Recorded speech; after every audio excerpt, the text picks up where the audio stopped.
بدلیں زندگی۔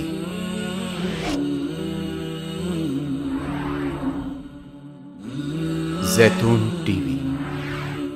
انا انزلناہ فی لیلۃ القدر، اس میں قدر سے مراد کیا ہے؟ قدر کی رات۔ بعض حضرات نے تو بڑی آسانی کی ہے کہ ترجمے میں کہہ دیا ہم نے اسے شب قدر میں نازل کیا۔ ظاہر بات ہے کہ ترجمے میں تو آسان ہے، لیل کی جگہ شب کا لفظ لے آئیے اور اس کے ساتھ قدر کے لفظ کو جو کا تو رکھ دیجئے۔ یہی وجہ ہے کہ اردو میں ترجمہ کرنا، اردو میں درس دینا قرآن کا بہت آسان ہے، لیکن کوئی ایسی اجنبی زبان ہو کہ جس کے الفاظ سرے سے مناسبت نہ رکھتے ہوں عربی زبان کے الفاظ کے ساتھ، وہاں بہت مشکل ہو جاتا ہے۔ اب اگر آپ انگریزی میں ٹرانسلیٹ کریں گے اس کو تو آپ کو کوئی مفہوم معین کرنا پڑے گا، کوئی ایک لفظ سلیکٹ کرنا پڑے گا۔ آپ قدر کے لفظ کو تو وہاں پر ریٹین نہیں کر سکتے، تو بہت مشکل ہو جائے گا ان زبانوں میں، چونکہ ہماری زبان جو ہے اس میں تو اکثر و بیشتر اصطلاحات جو ہیں وہ تو قرآن مجید کی جوں کی تو منتقل ہو گئی۔ تقویٰ کا لفظ ہے تو جوں کا تو ہے، ایمان کا لفظ ہے تو جوں کا تو ہے۔ اس اعتبار سے اردو میں ترجمہ یا اردو میں درس قرآن دینا بہت آسان ہے، لیکن کسی اور زبان میں کہ جس کا کوئی بھی ربط نہ ہو اردو کے ساتھ، عربی کے ساتھ، فارسی کے ساتھ، بہت مشکل ہے۔ اس قدر سے مراد کیا ہے؟ اس کے ضمن میں تین آراء ہے کہ جو ملتی ہیں، دو بہت مشہور ہیں، تیسری ذرا ایک شاذ رائے ہے، لیکن یہ کہ بہرحال وہ بھی میں چاہتا ہوں کہ آپ کے علم میں آ جائے۔ قدر سے مراد ایک تو یہ ہے کہ یہ تقدیر الامور، یہ رات وہ ہے کہ جس میں ایک سال کے لیے مقادیر اور تقدیروں کا تعین ہو جاتا ہے۔ اگرچہ ایک لفظ میں نے استعمال غلط کر دیا اس جملے میں، تعین تو وہ ہو چکا ہے ازل میں، اللہ تعالیٰ کے علم ازلی میں تو وہ چیزیں پہلے سے موجود ہیں۔ کب کس وقت کس شے کو ظہور پذیر ہونا ہے، کب کس وقت کس جگہ کون سا واقعہ ظاہر ہوگا، لیکن یہ ہے کہ وہ تو اللہ کا علم قدیم ہے، علم کی حد تک وہ علم قدیم ہے، وہ تو ہمیشہ سے شے جو ہے موجود ہے اللہ کے علم قدیم میں۔ لیکن یہ کہ ہر سال کا معلوم ہوتا ہے کہ جیسے ہمارے ہاں ایک مفہوم ہے بجٹ سیشن ہے، سال بسال کچھ چیزیں معین کی جاتی ہیں، اس اعتبار سے ہر سال یہ ایک شب آتی ہے کہ جس میں اس سال سے متعلق امور فرشتوں کے حوالے کر دیے جاتے ہیں۔ اس اصل جو ہے ام الکتاب سے یوں سمجھ لیجئے، ام الکتاب اب یہاں میں لفظ استعمال کر رہا ہوں، اللہ تعالیٰ کا علم قدیم، اللہ تعالیٰ کے علم قدیم میں جو چیزیں معین ہیں، جو آنے والے سال کے لیے جو حالات، حوادث، واقعات جو بھی ظہور پذیر ہونے ہیں، ان کے بارے میں اللہ کے جن فیصلوں کی تنفیذ ہونی ہے وہ حوالے کر دی جاتی ہیں فرشتوں کے کہ وہ ان کو تنفیذ کریں۔ یہ گویا کہ تقدیر کی رات ہے لیلۃ القدر، یعنی وہ رات جس میں تقدیر الامور، تمام معاملات جو ہیں ان کا معاملہ طے کر دیا جاتا ہے، اور اس کی تائید ہوتی ہے وہ سورہ دخان کی آیت سے فیہا یفرق کل امر حکیم، اور اس آیت میں جو لفظ آیا وہ بہت پیارا آیا، یفرق، اس رات میں ہر بات جو پختہ ہے وہ جدا کر دی جاتی ہے۔ فرق کے معنی جدا کرنا، فرق علیحدہ کر دینا، فرق کے معنی ہے کسی شے کے ٹکڑے کر دینا، وہ فرق ہوگا۔ فرقوا دینہم، انہوں نے اپنے دین کے ٹکڑے کر دیے۔ کسی شے کو، کسی جز کو کل سے جدا کرنا، یہ فرق ہوگا۔ تو معلوم ہوا فیہا یفرق کل امر حکیم۔ میں آج سوچ رہا تھا تو انگریزی کا ایک لفظ بہترین ذہن میں آیا، ایشو ہو جانا، ایک شے ایشو کر دی جاتی۔ اب یہ آرڈرز ایشو ہو گئے، طے ہیں علم قدیم میں، اللہ تعالیٰ کا وہ علم قدیم جو ازلی ہے اس میں تو وہ چیزیں ہیں، لیکن اس سال کے لیے وہ آرڈرز ایشو کر دیے گئے۔ فیہا یفرق کل امر حکیم امرا من عندنا، ہمارے پاس سے ان معاملات کا معاملہ جو ہے فیصلہ ہوتا ہے، کوئی اور طاقت نہیں ہے فیصلہ کرنے والی، وہ فیصلے ہمارے ہی ہیں، ہمارے ہی پاس سے وہ فیصلے جو ہیں صادر ہوتے ہیں۔ لیکن یہ کہ اس شب میں لیلہ مبارکہ اسے کہا گیا، انا انزلناہ فی لیلۃ مبارکۃ انا کنا منذرین فیہا یفرق کل امر حکیم امرا من عندنا انا کنا مرسلین، وہ ہمارے پاس سے وہ فیصلے جو ہیں وہ صادر ہو کر اور حوالے کر دیے جاتے ہیں، گویا کہ آپ جیسے کہتے ہیں آرڈر ایشو ہو گئے، آپ کے تبادلے کے یا آپ کی ترقی کا جو حکم ہے ایشو ہو گیا۔ تو یہ گویا کہ یہ ایک سال کا معاملہ، اور اس کے ساتھ ہی نوٹ کر لیجئے قرآن حکیم میں معلوم ہوتا ہے کہ اللہ تعالیٰ کے ہاں سے یہ فیصلے جو ہیں قضاء و قدر کے اور جو بھی اللہ کے احکام ہیں ان کی تنفیذ، تدبیر امر، اس کے لیے بھی کئی لیولز معین ہیں۔ چنانچہ سورہ سجدہ میں جو فرمایا گیا ہے وہ تو یہ ہے کہ 1000 سال کا معاملہ طے ہو جاتا ہے. یدبر الامر من السماء الى الارض ثم يعرج الیہ فی یوم کان مقدارہ 1000 سنۃ مما تعدون. تمہاری تعداد اور تمہاری گنتی اور تمہارے حساب اور تمہاری تقویم سے جو 1000 سال بنتے ہیں، اللہ تعالیٰ کی تدبیر امر اس کے حساب سے ہوتی ہے، اور پھر اس کی تکمیل کے بعد پھر ملائکہ جو ہے اس کی جو رپورٹ ہے وہ لے کر اللہ تعالیٰ کے حضور میں حاضر ہوتے ہیں. یہ کہا جا سکتا ہے کہ جیسے ہم یہ سمجھتے ہیں کہ 7 آسمان ہیں، ان 7 آسمانوں کے ساتھ اللہ تعالیٰ کا یہ جو تدبیر امر کا معاملہ ہے کہ جو سمائے دنیا ہے اس پر وہ سالانہ ایشو ہو رہے ہوں احکام قضاء و قدر کے، اور وہی ہے کہ جو پھر اس سال کے دوران ان کی تنفیذ ہو جاتی ہے. اور اگر اس سے آگے 100 برس کی کوئی پلاننگ ہے تو وہ دوسرے کہیں آسمان پر ہو، اور اس سے اوپر اگر کوئی 1000 برس کی پلاننگ ہے تو وہ اس سے کہیں اوپر کے آسمان پر ہو، اور اگر اس سے اوپر 10,000 برس کی کوئی پلاننگ ہے تو اس سے اوپر کے آسمان پر ہو. یہ سارے معاملات عین ممکن ہیں. یہ عالم امر کی وہ باتیں ہیں جن کو صحیح طور پر سمجھنا ہم صرف اشارات کے حوالے سے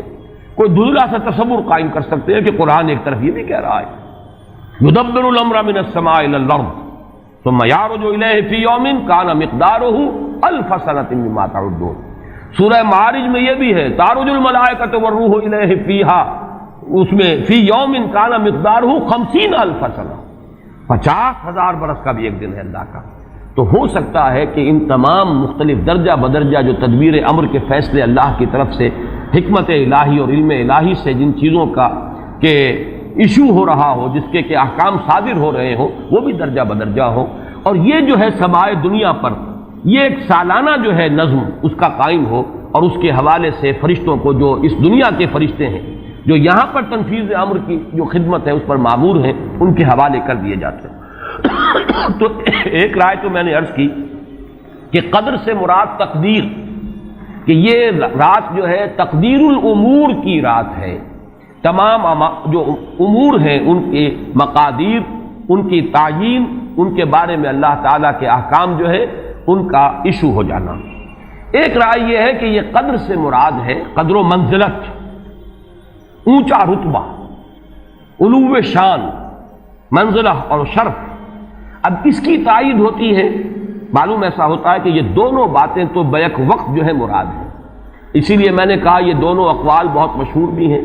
اور میرے نزدیک یہ دونوں ہی اس میں یہ ذو معنیین لفظ کے طور پر یہاں استعمال ہوا، یہ دونوں ہی مراد ہیں. یہ رات خود اپنی جگہ پر بھی بجائے خود، جسے ہم کہتے ہیں بجائے خود بھی بہت قدر و منزلت کی رات ہے، اور اس شب میں 1 سال کے معاملات جو ہیں وہ فرشتوں کے حوالے کر دیے جاتے ہیں. اس اعتبار سے اس کو کہا گیا لیلہ مبارکہ، انا انزلناہ فی لیلۃ مبارکہ. یہ خود مبارک ہے، اس کے اندر برکتیں ہیں، اس کے اندر عظمت ہے، اس کی اپنی شان بلند ہے، علو مرتبت کی حامل ہے یہ رات. یہ دو مفہوم جو ہے جب تو میں نے جیسا کہ عرض کیا یہ تو بہت کثرت کے ساتھ ہیں اور یہی زیادہ مشہور بھی ہیں، بلکہ ان کے ضمن میں دوسری بات کے ضمن میں ایک نقطہ ترازی کے درجے کی بات ہے، لیکن بات کیونکہ حسین ہے وہ میں آپ کو سنا رہا ہوں. ابو بکر وراق ہے جنہوں نے اس میں نقطہ پیدا کیا ہے کہ یہ لیلہ قدر اس لیے ہے لأنہ نزل فیہا کتاب ذو قدر علی لسان ملک ذی قدر علی امت لہا قدر. یہ 3 انہوں نے قدر جمع کیے ہیں کہ یہ اس لیے اس کو لیلۃ القدر کہا گیا کہ ایک طرف تو یہ کہ اس میں وہ کتاب نازل ہوئی جو بڑی قدر و منزلت والی کتاب ہے، ثانیاً وہ اس فرشتے کی زبانی نازل ہوئی کہ جو بہت قدر و منزلت کا ذی قوت عند ذی العرش مکین مطاع ثم امین.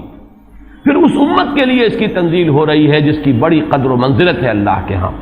اور شاید اسی وجہ سے وہ کہتے ہیں جناب وراق کہ شاید اسی وجہ سے لفظ قدر جو ہے اس سورہ مبارکہ میں 3 مرتبہ آیا ہے.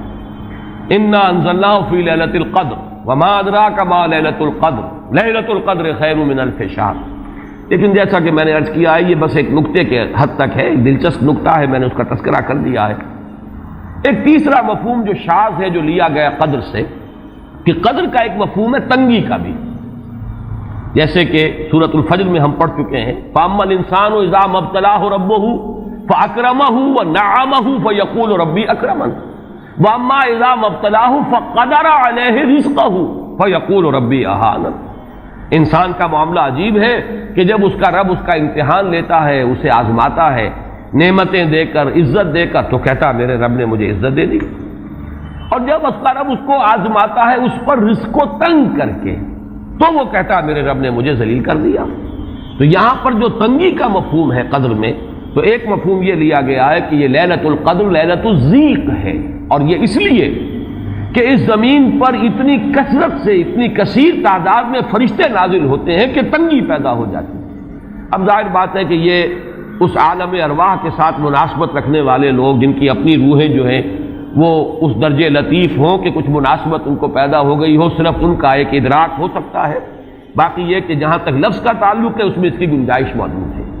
تو لیلۃ القدر کے 3 مفہوم ہوئے، جن میں سے 2 جو ہے پہلے وہ تو باہم جمع بھی ہو سکتے ہیں، ذو معنیین لفظ کی حیثیت سے اس کا استعمال ہو سکتا ہے۔ اس میں تمام مقادیر اور تمام تقدیروں کا گویا کہ اللہ تعالیٰ کی طرف سے صدور ہو جاتا ہے، ایشو ہو جاتے ہیں تمام احکام آئندہ سال کے لیے۔ دوسرے یہ کہ یہ خود اپنی جگہ پر بڑی مبارک اور بڑی قدر و منزلت والی رات ہے۔ تیسری بات وہ ہے جو میں نے عرض کیا، ایک شاذ سی رائے ہے کہ اس میں فرشتوں کا نزول اس کثرت سے ہوتا ہے کہ زمین کے اندر اس کی وجہ سے جگہ کی تنگی ہو جاتی ہے، واللہ عالم۔ اب اس کے بعد فرمایا وما ادراک ما لیلۃ القدر۔ یہ ما ادراک اور ما یدریک، اس کے بارے میں بعض حضرات کی ایک رائے ہے جو شاید اس سے پہلے اتنی وضاحت سے میں نے کبھی بیان نہ کی ہو، آج اس کو نوٹ کر لیجئے۔ عموماً تو مفسرین دونوں کا مفہوم ایک ہی لیتے ہیں، یعنی آپ کو کیا معلوم، آپ کو کس نے بتایا، گویا کہ نفی ہے کہ آپ کا اندازہ نہیں ہو سکتا کہ وہ کیا شے ہے، وہ لیلۃ القدر کی عظمت کیا ہے۔ لیکن بعض حضرات نے یہ فرق کیا ہے کہ جب یہ فعل ماضی میں آتا ہے وما ادراک، اس میں مراد یہ کہ آپ کو خوب معلوم ہے، کیا ہی معلوم ہے آپ کو کہ اس کی قدر و قیمت کیا ہے، یعنی اس میں گویا کہ نبی اکرم صلی اللہ علیہ وسلم کے لیے نفی نہیں بلکہ اس بات،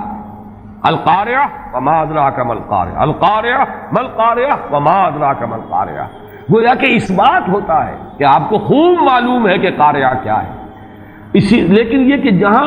ما یدریک آتا ہے، وما یدریک لعلہ یزکا او یذکر فتنفع الذکریٰ، جہاں فعل مضارع آئے گا وہاں در حقیقت وہ مفہوم ہوگا کہ یہ بات حضور صلی اللہ علیہ وسلم کے علم میں نہیں ہے۔ آپ کو کیا معلوم، ہو سکتا ہے کہ وہ نصیحت اخذ کرتا، اس کو تزکیہ حاصل کر لیتا، تو اس کے اندر تو نفی ہو سکتی ہے کہ اس وقت آپ کے علم میں وہ بات نہیں ہے۔ لیکن یہ بھی ایک تو یہ کہ ایک علمی نکتہ ہے اور اس میں ذرا باریک قسم کی نحوی بحث ہے، میں خود اپنا مقام یہ نہیں سمجھتا کہ اس قسم کی باریک نحوی بحثوں میں کوئی حتمی رائے قائم کروں۔ دوسرے یہ کہ اس سے ہماری حد تک کوئی فرق واقع نہیں ہوتا، فرق اگر واقع ہوتا ہے تو محمد الرسول اللہ صلی اللہ علیہ وسلم کے بارے میں واقع ہوتا ہے کہ اگر وما ادراک آیا ہے تو گویا کہ اس بات ہے کہ حضور کے علم میں وہ بات ہے، اور وما یدریک ہے تو گویا کہ اس میں نفی ہے کہ وہ بات حضور کے علم میں نہیں ہے۔ لیکن ہمارے لیے تو دونوں حالتوں میں نفی ہی نفی ہے، ہمیں کیا معلوم قارعہ کی اصل حقیقت، ہمیں کیا اندازہ ہو سکتا ہے لیلۃ القدر کی اصل عظمت کا، ہمیں کیا اندازہ ہو سکتا ہے قرآن کی عظمت و فضیلت کا، ہمیں کیا اندازہ ہو سکتا ہے۔ ہمارے اعتبار سے وہ بحث جو ہے وہ محض ایک اکیڈمک اور ایک علمی بحث بن کر رہ جاتی ہے، اس کا کوئی فرق واقع نہیں ہوتا۔ اب اس کے بعد سوال پیدا ہوتا ہے کہ یہ رات جو ہے مخفی کیوں رکھی گئی، تعین کے ساتھ کچھ معلوم نہیں، یہ رات کون سی رات ہے، اس کا جواب تو میں بعد میں دوں گا کہ اس میں جو آراء ہیں مختلف، لیکن یہ کہ اس کو کیوں مخفی رکھا گیا، اس پر کچھ پیاری باتیں ہیں جو مفسرین نے کہی ہیں۔ پہلی بات تو یہ کہ جتنی عظیم چیزیں ہیں ان سب کو مخفی رکھا گیا۔ قیامت کب آئے گی، مخفی ہے، آئے گی یہ یقینی ہے، کب آئے گی یہ تو ان امور میں سے ہے کہ جس کا علم نبی اکرم صلی اللہ علیہ وسلم کو بھی نہیں دیا گیا، جبرائیل کو بھی نہیں دیا گیا۔ چنانچہ حدیث جبرائیل میں واضح طور پر الفاظ موجود ہیں وَمَا الْمَسْئُولُ عَنْهَا بِأَعْلَمَ مِنَ السَّائِلِ، کچھ معلوم نہیں، نہ سائل کو معلوم نہ مسئول کو معلوم قیامت کب آئے گی۔ اب یہ عظیم حقیقت مخفی رکھا گیا اور اس کا خاص طور پر ذکر کیا گیا سورہ طٰہٰ میں، اکاد اخفیھا لتجزی کل نفس بما تسعی۔ اگر تعین کر دیا جاتا تو جو قریب کے زمانے کے لوگ ہوتے وہ تو خوب پھر محنت کرتے آخرت کے لیے، اور ذرا فاصلے والے ہوتے وہ ذرا تساہل کرتے اس کے بارے میں۔ اس کو رکھا گیا ہے، تلوار لٹکی ہوئی ہے، کسی بھی وقت گر سکتی ہے، یہ جیسے گلوٹین کبھی اگر آپ نے دیکھا ہو جس طریقے سے کہ اس کا چھرا گرتا ہے، کسی بھی وقت گر سکتی ہے، لہذا ہر وقت چوکس رہو، چوکس میں رہو، جیسے کہ صحابہ کرام کی شان معلوم ہوتی ہے بعض روایات سے کہ ذرا تیز ہوا چلتی تھی تو وہ سمجھتے تھے کہ قیامت آ گئی۔ اس درجے استحضار تھا اعصاب کے اوپر، اس کا اتنا اثر تھا کہ ذرا تیز جھکڑ چلا اور انہوں نے سمجھا قیامت آ گئی۔ تو اس طریقے سے قیامت کو مخفی رکھا گیا۔ اکاد فیہا لتجزا کل نفس بما تسعی، نہ آج سے 100 برس پہلے والوں کو معلوم تھا کہ قیامت کب آئے گی، نہ آج والوں کو معلوم ہے، نہ اگر ابھی دنیا کی عمر ہے ابھی 100 برس اور تو قیامت سے ایک دن پہلے بھی شاید یقینی طور پر معلوم نہ ہو سکے کہ کل قیامت آ رہی ہے، تاکہ ہر وقت جو ہے امتحان اتنا ہی شدید رہے، اتنا ہی کڑا امتحان رہے ہر ایک کے لیے۔ لتجزا کل نفس بما تجزا بما تسعی، تاکہ ہر ذی نفس کو بدلہ ملے اس کی سعی کے مطابق۔ اسی طریقے سے موت کا وقت معلوم نہیں، وما تدری نفس بأی ارض تموت، کہاں موت آئے گی کچھ معلوم نہیں، کہاں موت آئے گی، کب موت آئے گی کچھ معلوم نہیں۔ اسی طرح نوٹ کیجئے صلاۃ وسطیٰ، حافظوا علی الصلوات والصلاۃ الوسطیٰ معین نہیں ہے، اس کے لیے آراء اگرچہ ہے، اکثر آراء جمع ہو گئی ہیں صلاۃ العصر کے بارے میں، لیکن تعین سے حتمی طور پر نہیں کہہ سکتے۔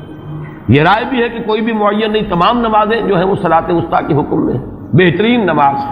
کوشش کرو کہ پوری محافظت کرو، صرف نماز کی نہیں، بہترین نماز کی، ہر نماز تمہاری بہترین نماز ہونی چاہیے، ہر روز روز عید ہو، ہر شب شب برات۔ اگر اللہ تعالیٰ کے ساتھ کوئی قلبی ربط ہے تو ہر دن جو گزر رہا ہے وہ روز عید ہے، اور ہر شب جو گزر رہی ہے وہ شب برات ہے۔ لیکن اگر وہ کہ انسان کو غفلت اس کے قلب پر طاری ہے تو وہ عید کا دن بھی اس کے لیے ایک عام دن ہے، اور شب برات بھی اس کے لیے ویسی ہی ایک رات ہے جیسی کہ ہر روز آتی ہے اور چلی جاتی ہے۔ اس اعتبار سے اس کو بھی خاص جو ہے معین نہیں کیا گیا صلاۃ وسطیٰ کون سی ہے۔ اسی طرح بعض روایات میں جو آتا ہے اسم اعظم، اللہ کا ایک نام ایسا ہے کہ اس کے واسطے سے اللہ سے جو بات مانگی جائے وہ رد نہیں ہو، لیکن وہ کون سا نہیں بتایا گیا۔ اقوال ہیں، اندازے ہیں، حی و قیوم پر زیادہ، الحی القیوم پر زیادہ لوگوں کا جو ہے وہ اجماع ہوا ہے، لیکن یہ کہ یقین سے نہیں کہہ سکتے۔ تو اسی میں اس کو بھی نوٹ کر لیجئے کہ اس کو مخفی رکھا گیا ہے لیلۃ القدر کو۔ لوگ زیادہ سے زیادہ محنت کریں، زیادہ سے زیادہ مشقت کریں، اس کے لیے جو بھی اس کی قدر و منزلت سے کسی درجے میں آگاہ ہے، وہ اگر معین ہی ہو جاتا کہ ایک شب یہ ہے تو پھر تو سب کے سب اس رات میں محنت کر لیتے، باقی راتیں جو ہیں وہ پھر سونی اور ویران گزرتی۔ لیکن یہ کہ مطلوب یہ ہے کہ زیادہ سے زیادہ راتیں آباد ہوں، زیادہ سے زیادہ راتوں میں ذکر ہو، عبادت ہو، دعا ہو، اس لیے اس کو مخفی رکھا گیا، یہ حکمت ہے۔ اس میں بھی ایک عجیب نکتہ ہے جو امام راضی رحمۃ اللہ علیہ نے بیان کیا ہے، اور حوالہ اگرچہ نہیں دیا اس حدیث کا، لیکن ایک روایت کے حوالے سے بات بیان کی ہے کہ اس کے ظاہر نہ کرنے میں بھی اللہ کی ایک شفقت اور رحمت ہے بندوں کے حق میں، اس لیے کہ اس کی قدر جتنی زیادہ ہے اتنی ہی اس کی ناقدری پر سزا ہوگی۔ اگر معلوم ہو کہ یہ شب ہے اور اس کی ناقدری کوئی انسان کرے تو گویا کہ پھر وہ اتنا ہی زیادہ مورد عقاب اور مورد سزا بن جائے گا۔ اس کے لیے ایک بڑا پیارا واقعہ نقل کیا امام راضی نے کہ حضور صلی اللہ علیہ وسلم حضرت علی رضی اللہ تعالی عنہ ایک روز مسجد میں داخل ہوئے، ساتھ ہی آئے ہیں، دیکھا کہ ایک شخص سو رہا ہے، نماز کا وقت ہو چکا تھا۔ حضور نے حضرت علی سے فرمایا کہ اسے جگا دو، اسے ہوش میں لے آؤ تاکہ یہ وضو کرے، نماز کے لیے تیاری کرے۔ حضرت علی نے امتثال امر کیا، جا کر جگا دیا۔ لیکن پھر ایک سوال کیا حضرت علی نے کہ حضور آپ تو خود نیکی کے کاموں میں بہت سبقت فرمانے والے ہیں، سباق بالخیر یہ لفظ آئے، سبقت کرنے والے بہت کثرت کے ساتھ، تو آپ نے یہ جو ہے یہ کام خود کیوں نہیں فرمایا، اور مجھے کیوں اس کے لیے آپ نے حکم دیا؟ آپ خود بھی اسے جگا سکتے تھے۔ آپ نے فرمایا کہ تم اس کی حکمت کو سمجھ لو، میرے جگانے پر اگر وہ نہ جاگتا اور انکار کر دیتا تو کفر ہو جاتا اس کے حق میں، اور تمہارے جگانے پر اگر کوئی تساہل سے بھی وہ کام لیتا تو وہ کفر نہ ہوتا۔ تو یہ ایک فرق ہے کہ اللہ تعالیٰ کی طرف سے ایک شفقت ہے کہ حضور صلی اللہ علیہ وسلم جگاتے اور کسی درجے میں وہ انکار کر دیتا۔ کبھی ایسا بھی ہوتا آدمی نیند میں ہے اور وہ کہتا جاؤ جاؤ مجھے آرام کرنے دو، تو اگر میرے ساتھ یہ معاملہ ہوتا تو وہ کفر کے درجے کو پہنچ جاتی بات، لیکن اگر تمہارے ساتھ یہ معاملہ ہو بھی جاتا تو اس درجے شدید نہ ہوتا۔ تو گویا کہ حضور نے اس شخص پر شفقت کے اعتبار سے یہ شکل اختیار کی کہ خود نہیں جگایا، بلکہ یہ کہ حضرت علی رضی اللہ تعالیٰ عنہ کو حکم دیا کہ اسے جگا دیں۔ تو یہ نقطہ کہ لیلۃ القدر کے اخفاء میں یہ بات بھی ہے کہ اگر اس کو عیاں کر دیا جاتا، معین کر دیا جاتا، تو پھر جو لوگ اس سے غافل رہتے پھر وہ بہت سخت ناقدری کا ارتکاب کرتے اور بڑی سزا کے مستوجب ہو جاتے۔ اب آپ چھٹی بحث ہے کہ وہ رات کون سی ہے۔ اگرچہ ایک رائے شاذ یہ بھی ہے کہ وہ رمضان سے باہر کی رات بھی ہو سکتی ہے، لازم نہیں ہے کہ رمضان ہی کی کوئی شب ہو۔ اس میں چونکہ بعض حضرات نے ایک روایت کی وجہ سے جسے ہم شب برات کہتے ہیں، لیلۃ البرات، یہ شعبان کی 15ویں شب، درمیانی شب، اور اس کے بارے میں ایک روایت موجود ہے حضرت عائشہ صدیقہ رضی اللہ تعالی عنہا کی کہ رات کے وقت ان کی آنکھ کھلی اور وہ باری آپ ہی کے پاس شب باسی کی تھی، حضور کی، تو حضور موجود نہیں تھے، تو تشویش ہوئی کہاں گئے۔ تو جب تلاش کی گئی تو معلوم ہوا کہ حضور جنت البقیع قبرستان میں پہنچے ہوئے ہیں اور وہاں آپ ان کے لیے جو بھی وہاں دفن ہیں ان کے لیے استغفار فرما رہے ہیں۔ جب پوچھا گیا معاملہ کیا، تو آپ نے فرمایا یہ بڑی عظیم رات ہے اور اس رات میں فوت ہونے والوں کا فیصلہ ہو جاتا ہے، پیدا ہونے والوں کا فیصلہ ہو جاتا ہے۔ تو اب وہ بھی ایک لیلہ مبارکہ، اسی وجہ سے بعض لوگوں نے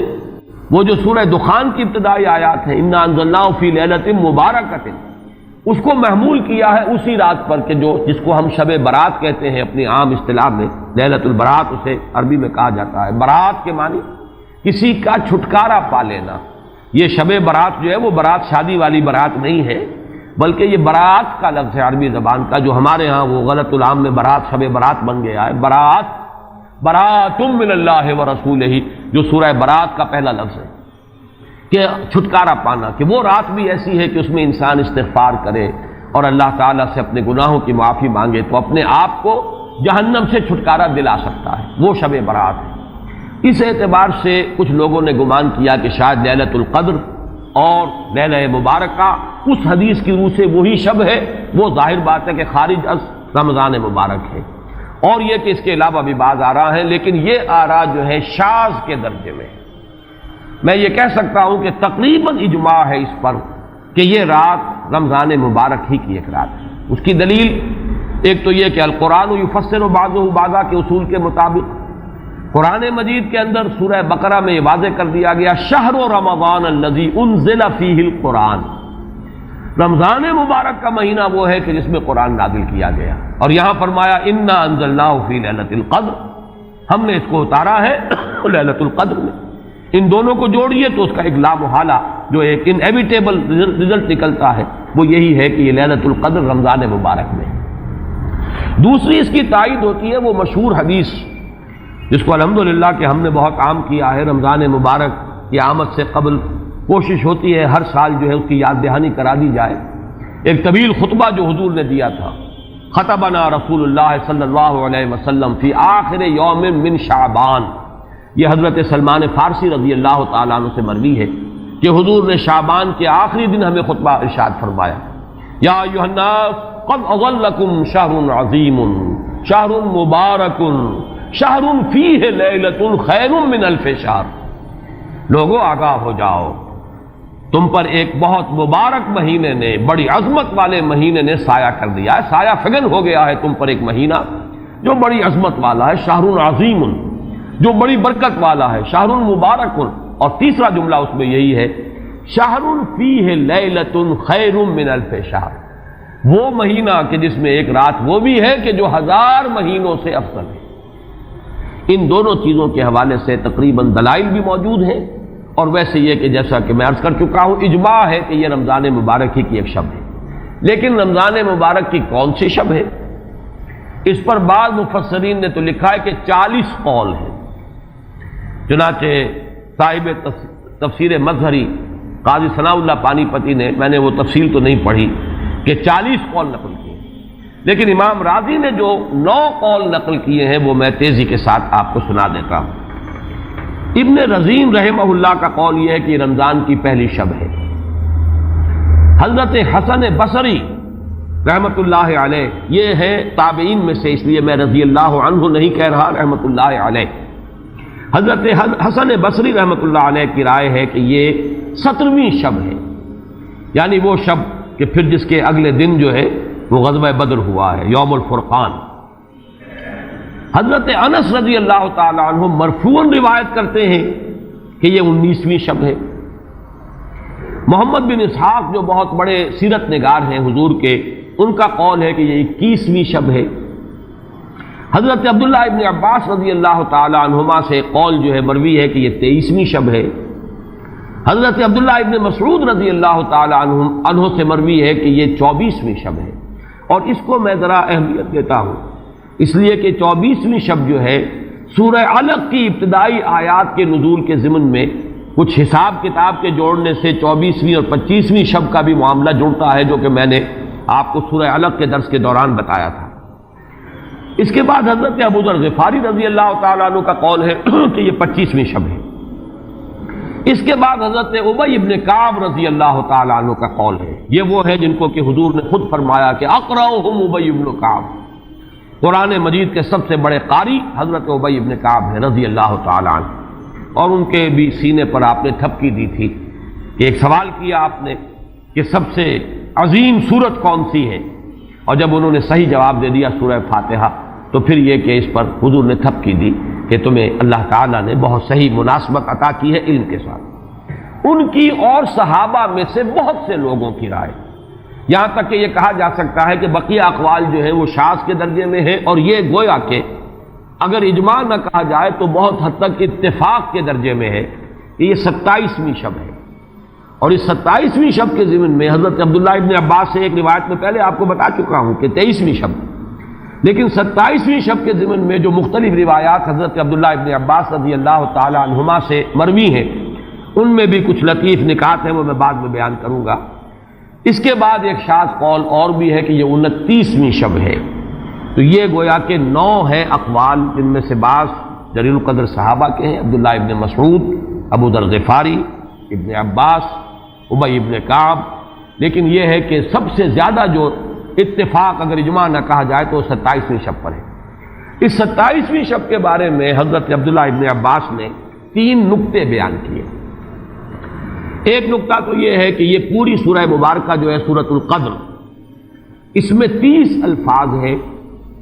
اور ان 30 الفاظ میں سے 27واں لفظ ہے ہی حتی مطلع الفجر، یہ 27واں ہے۔ اس کے اعتبار سے گویا کہ انہوں نے ایک ربط قائم کیا ہے کہ یہ 27ویں شب ہے۔ ایک بات انہوں نے یہ کہی ہے کہ اللہ تعالیٰ کو وطر محبوب ہے، اللہ وطر و یحب الوطر، اللہ خود بھی اکیلا ہے اور وطر کو پسند کرتا ہے۔ پھر یہ کہ وطر جو ہے اب رمضان مبارک کے اندر اگر وہ وطر شمار کیے جائیں گے تو 14-15 وطر بن جائیں گے، لیکن اس میں چونکہ آخری عشرے کے بارے میں بہت سی روایات جو ہیں ان کا تقریباً اجماع ہو جاتا ہے کہ آخری عشرے میں، تو آخری عشرے میں بھی 5 وطر آئیں گے، 21ویں، 23ویں، 25ویں، 27ویں، 29ویں۔ لیکن حضرت عبداللہ ابن عباس کہتے ہیں کہ 7 کا ہندسہ اللہ تعالیٰ کو بہت پسند ہے، اور بہت سی چیزیں جو ہیں عالم تکوینی میں بھی اور عالم تشریعی میں بھی بہت سی چیزیں وہ ہیں کہ جو 7 کے ہندسے کے ساتھ وابستہ ہیں۔ 7 آسمان ہیں، 7 زمینیں ہیں، ہفتے کے 7 دن ہیں، طواف کے 7 شوط ہیں، سعی بین صفا والمروہ وہ بھی 7 مرتبہ ہے، ادھر سے ادھر، ادھر سے ادھر 7۔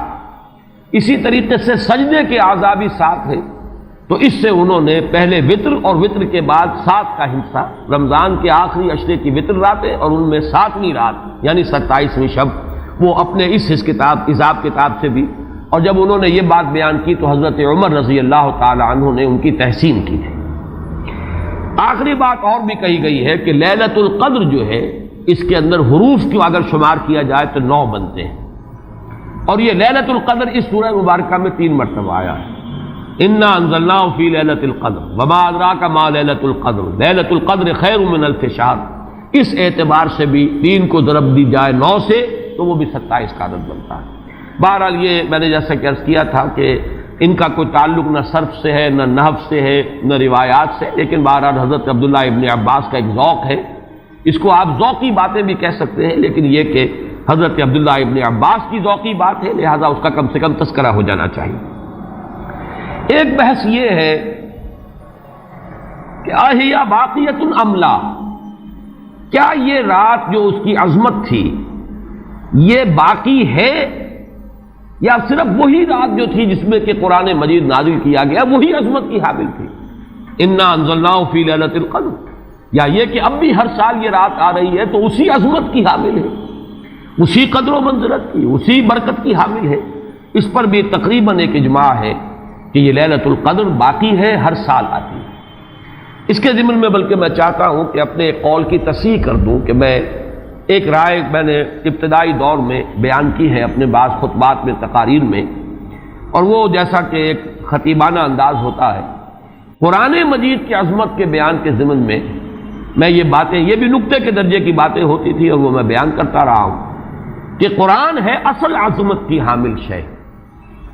جس رات میں یہ قرآن نازل ہوا وہ لیلۃ القدر بن گئی، گویا کہ لیلۃ القدر کی عظمت جو ہے وہ قرآن کی عظمت سے مستعار ہے۔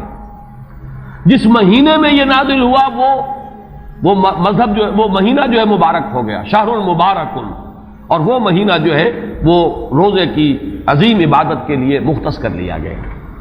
اسی طریقے سے جو دن اس کی تعلیم کے لیے خاص کیا گیا، جو جمعے کا دن جو ہے وہ در حقیقت تعلیم قرآن کے لیے، یتلو علیہم آیاتہ ویزکیہم ویعلمہم الکتاب والحکمہ، جو حضور کا عمل تھا اسی کو دوام عطا کیا گیا ہے خطبہ جمعہ کی صورت میں۔ وہ دن جو ہے وہ سید الایام بن گیا کہ ہفتے کے دنوں میں وہ سردار دن ہے، جمعے کا دن جو ہے وہ سردار ہے تمام دنوں کا۔ یہ بات اپنی جگہ پر صحیح ہے جہاں تک اصولی اعتبار سے، لیکن میں اس میں جو تصحیح کر رہا ہوں جزوی طور سے وہ یہ ہے کہ لیلۃ القدر کی عظمت جو ہے وہ خود اپنی جگہ پر ہے، فی نفسہا ہے، اپنے ہی مقام پر ہے، اپنی جگہ ہے، بجائے خود، جسے کہتے ہیں فارسی میں بجائے خود عظمت کی حامل ہے۔ اور اس کی عظمت کا مقام یہ بھی ہے کہ اس میں فیہا یفرق کل امر حکیم، تمام معاملات جو ہے اللہ کے فیصلے جو ہیں ان کو ایشو کر دیا جاتا ہے، وہ گویا کہ حوالے کر دیے جاتے ہیں، وہ فیصلے صادر ہو جاتے ہیں اللہ تعالیٰ کی جناب سے۔ تو یہ اس کی عظمت قدیم ہے۔ قرآن کا نزول اس کے ساتھ شامل کیا گیا ہے کہ اس عظیم رات کا انتخاب کیا گیا ہے قرآن کے نزول کے لیے۔ یہ میں چاہتا تھا کہ اپنے ان سابقہ بیانات کے ضمن میں یہ تصحیح جو ہے میں آپ کو نوٹ کرا دوں۔ دوسرے یہ کہ آیا اس کے ساتھ اس کا دن بھی اس عظمت میں شامل ہے یا نہیں؟ اس میں بھی اکثر مفسرین کا جواب یہ ہے کہ دن شامل ہے، اس لیے کہ قرآن مجید کا حساب کتاب، عرب کی تقویم، اس میں رات بول کر بھی دن رات مراد لیتے تھے اور یوم بول کر بھی دن رات مراد لیتے تھے۔ یوم بھی 24 گھنٹے کے مجموعے کا نام ہے، اور جب رات کا تذکرہ آتا ہے تو رات بھی در حقیقت دن اور رات کے 24 گھنٹوں پر اس کا جو ہے اطلاق کیا جاتا ہے۔ جو دن آتا ہے رات کے بعد وہ اس رات کے تابع ہے۔ اس اعتبار سے یہ عظمت جو ہے صرف شب کے ساتھ نہیں ہے، بلکہ یہ کہ اس کے بعد آنے والا دن جو ہے وہ بھی اسی عظمت کا حامل ہے۔ اس سے ایک بہت بڑا مسئلہ حل ہو جاتا ہے کہ جو اس دور میں خاص طور پر بہت سے لوگوں کے ذہنوں کو پریشان کر سکتا ہے، اور وہ یہ کہ جب کہ مکے میں یا عرب میں رات ہے تو امریکہ میں وہ دن ہے۔ وہ دن، یا اگر وہ رات آئے گی تو ابھی اس کے کچھ 12 گھنٹے کے بعد وہاں پر رات آئے گی۔ اس اعتبار سے دن جو ہے وہ بھی جب شامل ہو گیا اس کے ساتھ تو معلوم ہوا کہ کرۂ ارضی کا کوئی حصہ بھی، کوئی نقطہ بھی اس برکت اور اس قدر و منزلت سے محروم نہیں رہے گا، اس لیے کہ دن کے رات کے ساتھ وہ دن جو ہے طبعاً شامل ہے۔ اب آئیے کہ یہ خیر من الف شہر، اس سے کیا مراد ہے؟ دو باتیں تو اس میں بالکل واضح ہیں۔ ایک تو اس اعتبار سے کہ اس میں جو عبادت کی جائے، استغفار کیا جائے، ذکر کیا جائے، اس کی قدر و منزلت، اس کے لیے ایک تعبیر ہے، جو انداز اسلوب بیان اختیار کیا گیا وہ یہ ہے، اس سے مراد وہ 1000 مہینے جو ہے گنتی کے 1000 مہینے نہیں ہیں۔ اس کو جن لوگوں نے حساب کر کے 83 برس اور کچھ مہینے نکالے ہوئے تو وہ در حقیقت یہ حساب کتاب نہیں ہوتا۔ عربی زبان میں کہیں 100، کہیں 70، کہیں 1000، یہ کثرت کی تعبیر کے لیے آتے ہیں۔ تو معلوم ہوا کہ بہت زیادہ اجر و ثواب ہے عبادت کا، دعا کی قبولیت کا بہت قوی امکان ہے اس شب مبارک میں، اور یہ کہ تقرب الی اللہ کے لیے انسان کوئی کوشاں ہو تو اس کی پیش رفت جو ہے اس شب میں جو ہے وہ بقیہ دنوں اور بقیہ راتوں کی نسبت سے بہت زیادہ ہوگی۔ اس میں جو ایک اشکال پیدا ہوتا ہے ذہن میں کہ آخر کیا سبب ہے کہ بعض خاص جو دن ہیں یا بعض خاص مہینے ہیں ان کی جو خاص جو فضیلت ہے، تو اس کو میں سمجھتا ہوں کہ بہت عمدگی سے ہمارے مفسرین نے سمجھایا ہے کہ عالم مادی میں بھی ہم یہ چیز دیکھتے ہیں کہ مناسبت ہوتی ہے۔ کوئی فصل ہے گندم کی، اب آپ اگر اس کو غلط موسم میں اگر بو دیں گے تو آپ کا بیج بھی ضائع ہو جائے گا، مناسبت ہے ایک۔ صحیح وقت ہے اس کا، اسی میں اگر وہ فصل جو ہے وہ بوئی جائے گی تو وہ مثمر ہوگی، اس سے آپ کو فصل حاصل ہو جائے گی۔ لیکن اگر آپ نے غیر وقت میں وہی بیج بہترین ہو، دانہ عمدہ سے عمدہ ہو، زمین اچھی سے اچھی ہو، لیکن یہ کہ موسم اگر آپ نے غلط چن لیا ہے، تو گویا کہ مناسبت جو ہے اوقات، دنوں، ایام، راتوں، مہینوں، سالوں، ان کے جو بھی ایک خاص مناسبت ہے نیکی کے ساتھ، خیر کے ساتھ، عالم امر کے ساتھ، روحانیت کے ساتھ، عالم ارواح کے ساتھ، اس کو ہم قیاس کر سکتے ہیں کہ جیسے موسموں اور دنوں کا معاملہ ہے، اسی طریقے سے اس عالم ارواح کے اندر اور روحانی عالم کے اندر بھی کچھ ایام ہیں، کچھ دن ہیں، کچھ مہینے ہیں جن کی خصوصی مناسبت ہے۔ چنانچہ رمضان مبارک کا مہینہ ہے، اسی طریقے سے یہ لیلۃ القدر ہے، اس کے اندر جو ہے قدر و منزلت اللہ نے جو رکھی ہے وہ اس کی ایک خصوصیت ہے جس کو ہم، ظاہر بات ہے کہ عالم امر کی اشیاء جو ہیں کما حق ہو تو ان کا ادراک اور شعور ہم اس وقت اس زندگی میں اس دنیا میں حاصل نہیں کر سکتے، لیکن اس کی طرف اس تمثیل کے ذریعے سے کچھ نہ کچھ جو ہے رہنمائی ہو جاتی ہے۔ جیسے کہ قرآن مجید کی عظمت کما حق ہو، جیسے کہ وہ عظمت ہے، کما ہیا، کسی انسان کے لیے ممکن نہیں کہ اس کا ادراک اور شعور کر سکے، لیکن مثال دی گئی لو انزلنا هذا القرآن على جبل لرأيته خاشعا متصدعا من خشية الله وتلك الامثال نضربها للناس لعلهم يتفكرون۔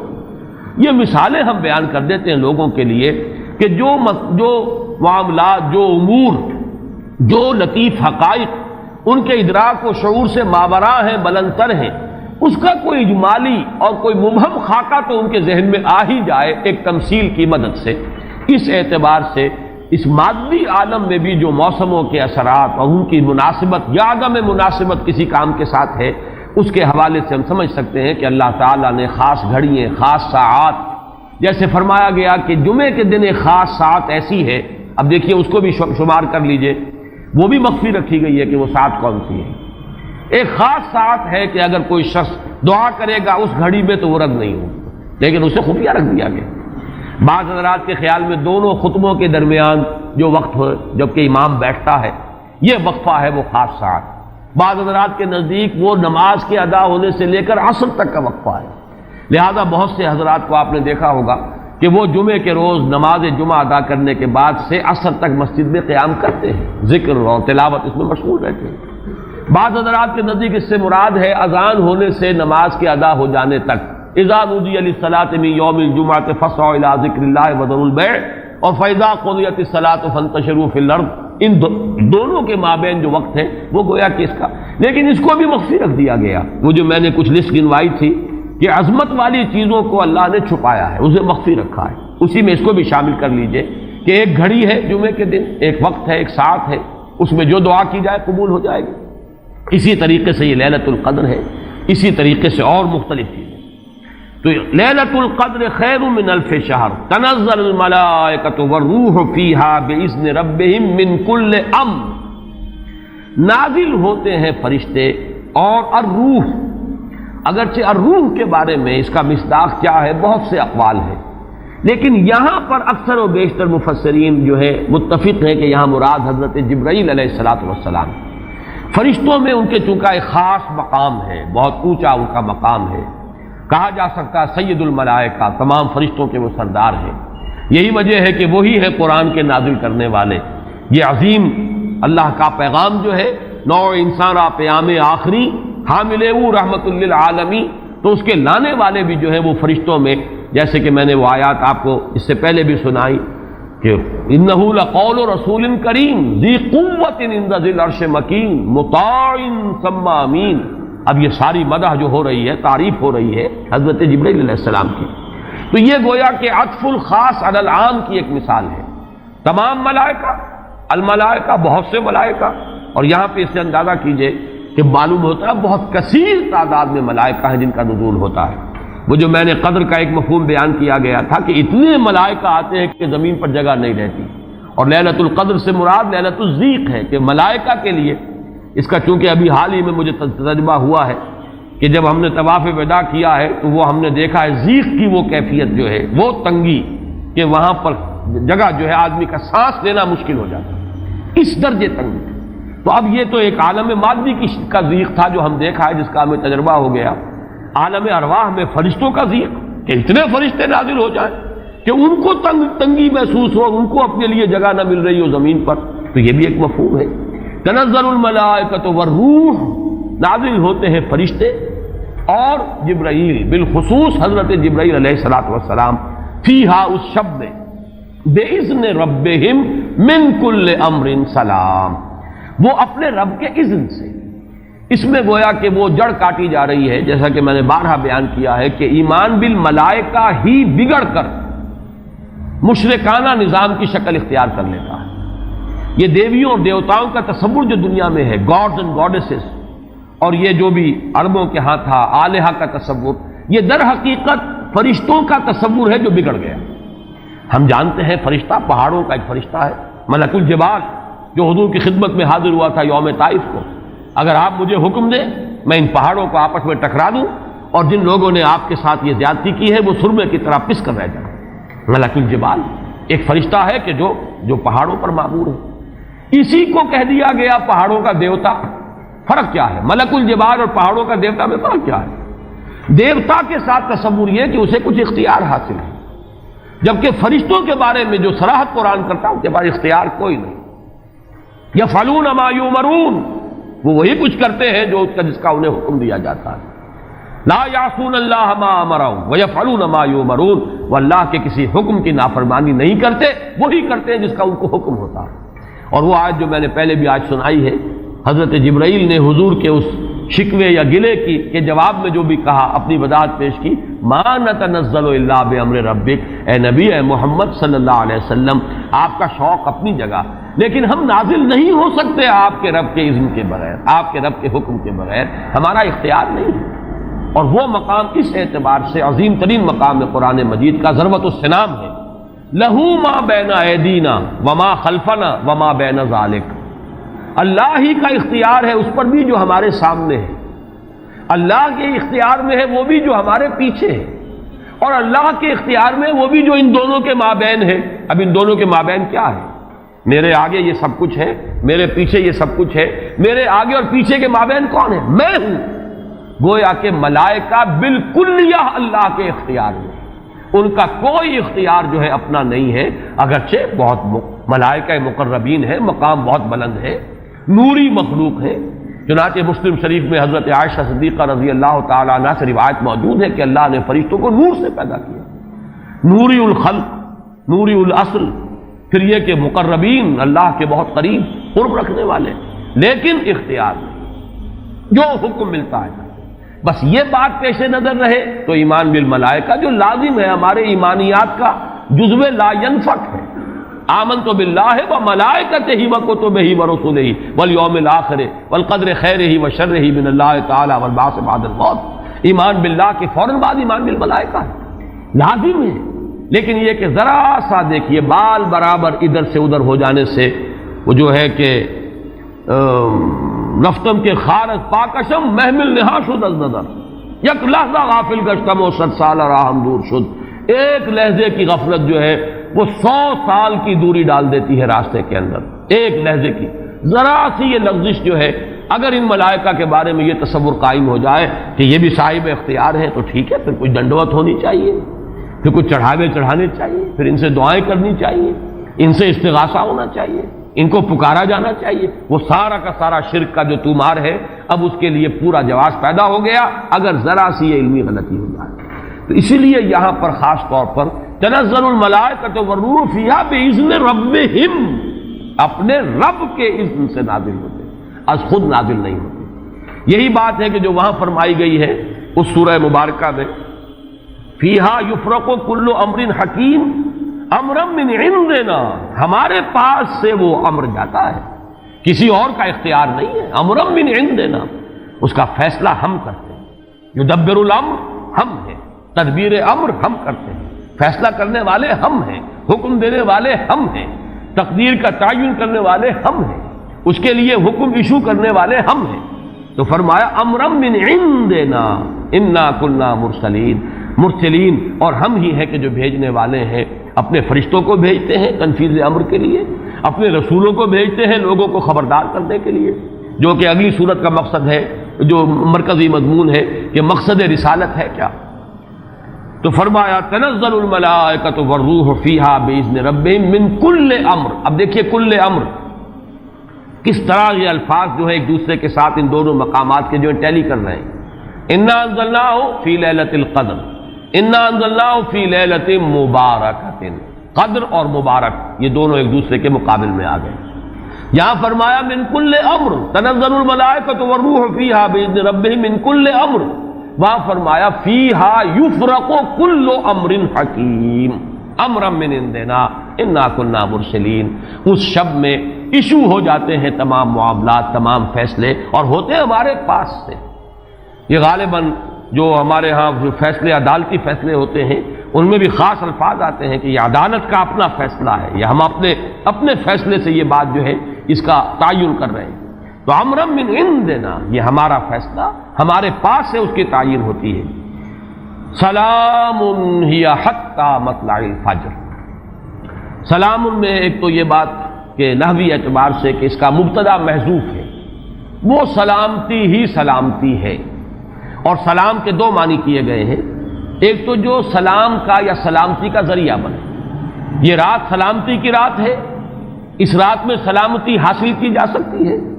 اس رات میں اللہ کی مغفرت حاصل کی جا سکتی ہے، اللہ کے عفو و درگزر کے عام ہونے کی رات ہے. ایک یہ کہ اس رات میں مولانا اسلائی صاحب نے ایک بڑا پیارا لفظ استعمال کیا ہے کہ جو شیاطین جن ہیں ان پر کرفیو لگا دیا جاتا ہے. جیسے رمضان مبارک کے بارے میں آیا ہے کہ ان جو شیاطین ہیں ان کو قید کر دیا جاتا ہے. یعنی یہ کہ برائی کے جو محرکات و دوائی ہیں ان میں کمی آ جاتی ہے، خیر کے دوائی اور داعیات و محرکات وہ اس کے اندر نکھرتے ہیں، ابھرتے ہیں. اور یہ ہر شخص کو اندازہ ہے رمضان مبارک کا ایک خاص ماحول ہوتا ہے. اس میں واقعہ یہ ہے کہ اگرچہ بدطینت لوگ اس میں بھی بد کرداری کا معاملہ کرتے ہیں، لیکن یہ کہ طبیعت جو عام ماحول اس ماہ مبارک کا ہوتا ہے اس میں خیر کا کرنا نسبتاً بہت آسان دوسرے دنوں کے مقابلے میں. اور برائی کی طرف میلان جو ہے وہ زیادہ ہی شدید ہوگا تو شاید اس کا جو ہے اظہار ہو جائے، ورنہ عام طور پر برائی کے میلانات جو ہیں ان میں کمی پیدا ہو جاتی ہے. تو سلام ایک تو اس معنی میں کہ سلامتی حاصل کرنے والی رات، دوسرے یہ کہ اس رات میں سلامتی ہوتی ہے کہ جنات جو ہیں شیاطین جن ان کے اوپر پابندیاں ہیں، قدغنے ہیں. اور ایک یہ لفظ لایا گیا ہے سالم کے معنی میں. سالم پوری رات، یہ پوری رات کا معاملہ ہے، اس کی کوئی خاص ساعت نہیں ہے. اس میں گویا کہ خاص دلجوئی کی جا رہی ہے کہ اگر کوئی شخص پوری رات میں نہیں بھی جاگ سکا لیکن اگر طبیعت میں انشراح ہو جائے کسی اس کی ایک ساعت میں، کسی ایک حصے میں، تو وہ یہ سمجھے کہ وہ محروم نہیں رہا، اسے اس رات کی سعادتوں اور برکات میں سے حصہ مل جائے گا. ہی حتی مطلع الفجر. اور یہ رات جو ہے یہ فجر کے طلوع ہونے تک یہ برکات کا نزول، فرشتوں کا نزول، خیر و سعادت، سلامتی کا حصول، یہ تمام چیزیں جو ہیں اس رات کے آخری جو سرحد ہے مطلع الفجر، طلوع فجر تک یہ تمام کیفیات برقرار رہتی ہیں. اللہ تعالی ہم سب کو یہ لیلہ قدر اور لیلہ مبارکہ جو ہے اس کی برکات سے اور اس کی قدر و منزلت سے اور اس کے خیرات و حسنات سے متمتع ہونے کی توفیق عطا فرمائے. بارک اللہ لی و لکم فی القرآن العظیم و نفعنی و ایاکم بالآیات والذکر.